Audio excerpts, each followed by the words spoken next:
from lower class areas think more about the community that they're in than, let's say, upper scale rich areas, because it's a very more individualistic. Thank you, individualistic view. And to further plug that back into genocide, when you're looking at people who were hiding Jews during the Nazi Holocaust, they were the people who were your middle class, like the merchant class, and other, like the upper working class rather.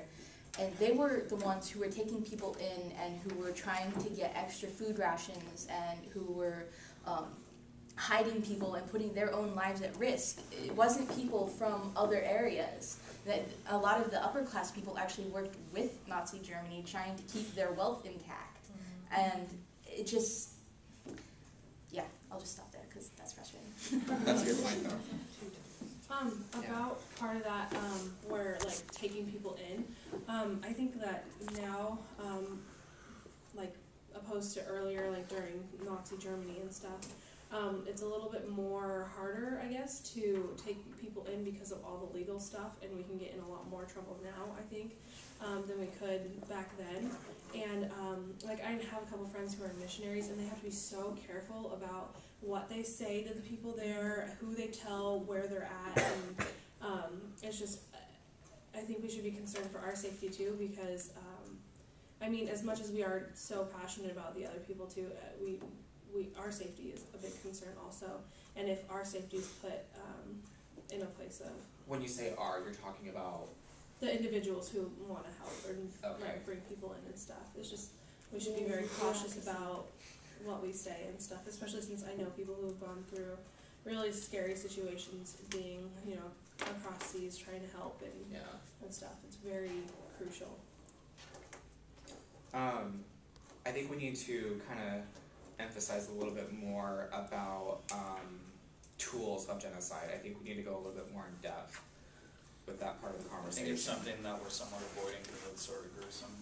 Yeah, we talked about the systematic extermination, organized targeting of groups. We talked about, rounding people up. One of the more kind of horrific things, I think, is where they will literally round people up, build a big giant ditch, and then make these people stand on the edge of this ditch, and then either shoot them or something, kill them, and so that they just fall into this ditch and then have the next row of people line up. And that's one of those organized, definitely, way of killing people. It's pretty hard. Those sites are called mass graves. Mass graves, yeah. And they usually, the people who are about to die usually get feed them too. Yeah, and they do. Knowing what's going to happen.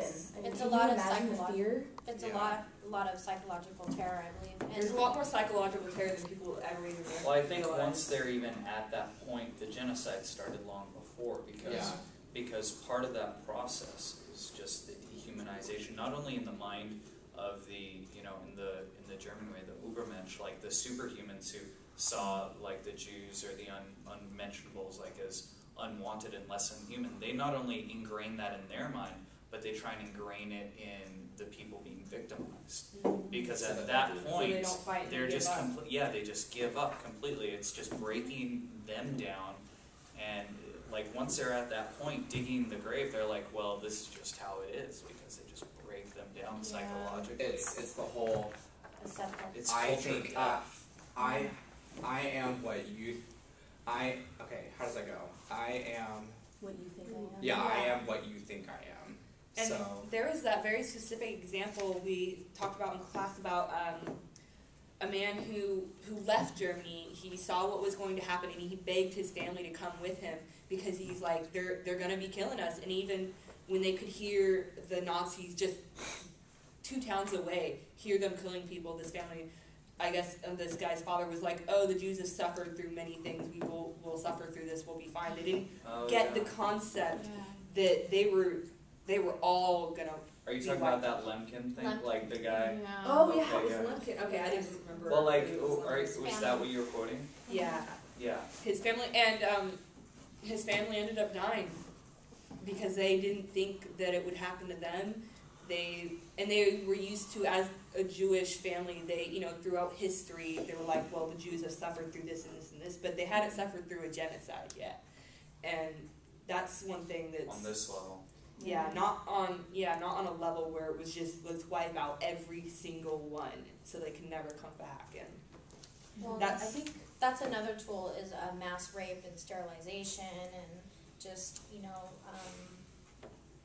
either killing young boys so they cannot procreate, with females. or castrating. Or That's common. castrating, and that's the word I was looking for.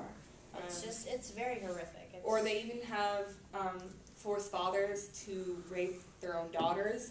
And this is, along with the psychological tools, is because when they're forcing people to do such horrors like this, or forcing them to watch their neighbors being killed maybe, or even forcing them to participate in the killings, that creates such a stigma on that area, the area that their families have been there for generations of time. And so the goal basically of that is to make it so these people, even if they survive and they get out, that they never come back. It destroys their person, like as unimaginable as it is for us to discuss this. It's exponentially more unimaginable for them on the level that it just destroys them as a person. It destroys their destroys everything about that person. It destroys their relational connections with the people around them, with the culture. It just It makes you think, I'm dirty, I am a horrible person, I deserve this. And it's part of the doctrinization to you are bad, we have a right to exterminate you. And that they're just, because like that could be a part of the process of just dehumanizing before they even kill them, because really the idea of genocide is the intent to destroy the culture. So once they've perpetrated these acts, it's not even that they have to kill them anymore, because they've destroyed their personhood, they've destroyed their culture, and they can just let them subsist and kind of just drift off into nothingness, and because they've already destroyed their culture. Absolutely, yeah. As far as destroying culture, mass media